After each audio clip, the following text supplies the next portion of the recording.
Hi, it's Todd here from Todd's Workshop and Todd Cutler, and I'm back with...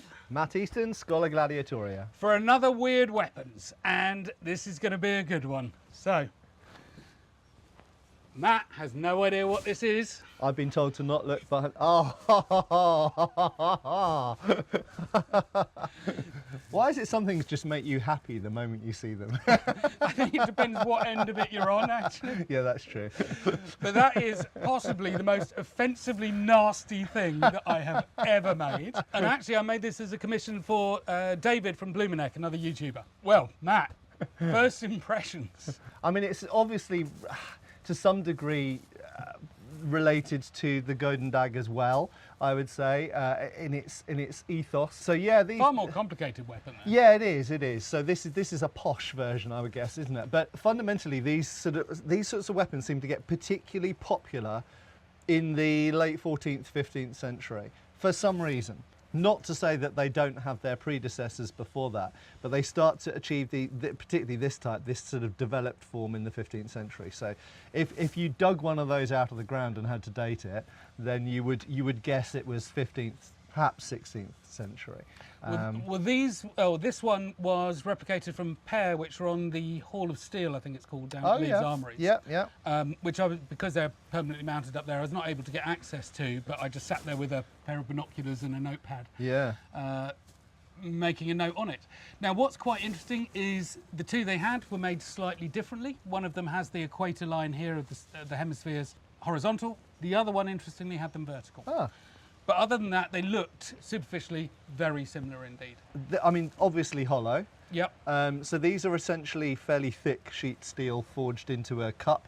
Yep. And then it's cup versus cup. And that construction method we also find on spherical pommels, of course, on various things. I mean, I know working with the Royal Armouries on something upcoming, there is a ball pommel that I've been looking at, which is exactly made like this in two halves joined around that equator line. So, I mean, I've done work on the Mary Rose sword, the Southwark sword, and they have hollow pommels made in a variety of different ways. Yeah. But they look solid, but they absolutely are not. You're completely correct that these are hollow hemispheres, which have then been slid down onto various collar arrangement to lock it into place. Wow. And all the studs have been riveted in before assembly. So once it's assembled, then it's all there. Interestingly, the ones on the wall in the Hall of Steel, both of them were missing the odd spike, which is not because of the lateral forces involved when you hit things. It's a relatively long spike, and it's a relatively small point of contact where they're connected in. Yeah. However, I mean, I can't ever see these really being against plate armour. Against flesh, absolutely devastating. And also absolutely devastating, I suspect, against pumpkins.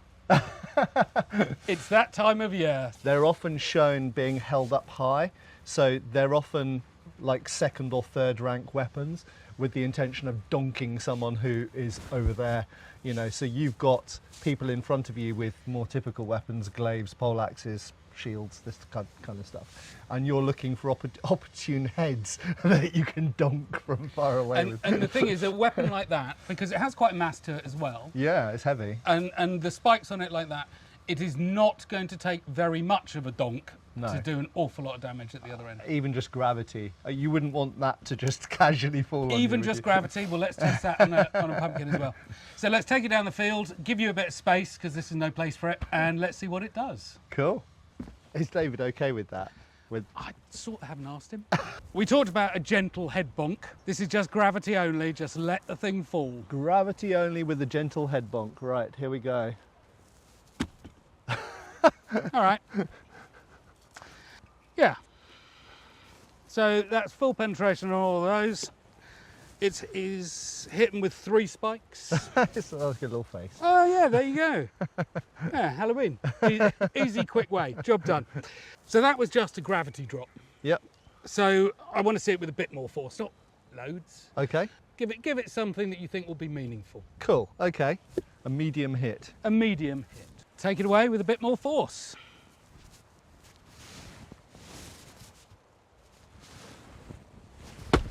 Oh, yeah, that worked.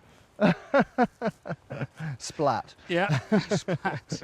I would say that was about 60%. It's interesting because you can't, it probably looks very slow on camera, but it is quite a cumbersome weapon, and it's quite top heavy. So I'll just get a bit further away from you. You could get the thing up to speed by sliding back on the shaft here, but your recovery would just be completely gone. So it'd be a one attempt. Yeah. So while I'm putting some force into it, I'm also thinking about the fact that I have to stop it as well at some point.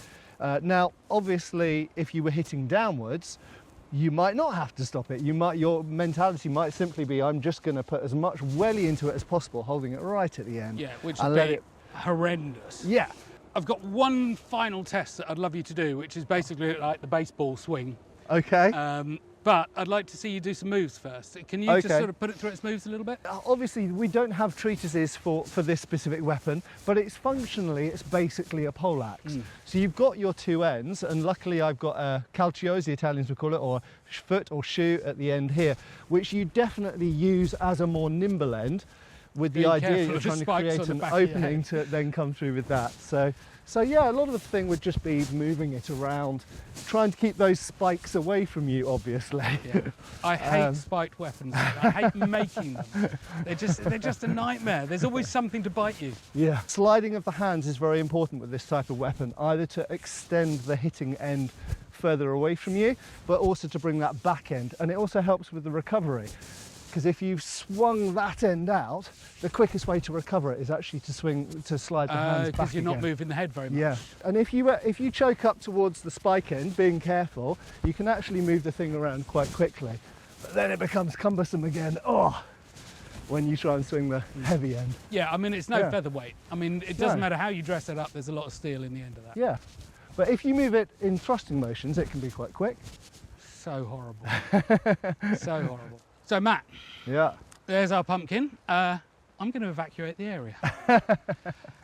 This is the first time I've tried to hit a pumpkin with this particular type of weapon. Having had a little play around, I'm going to try and do it from the position known as Zornert or Poste di Donut, so a kind of wrath strike, because that's a good position. You can get the weapon resting somewhere, and from there you can get a point of leverage. So let's see how that goes.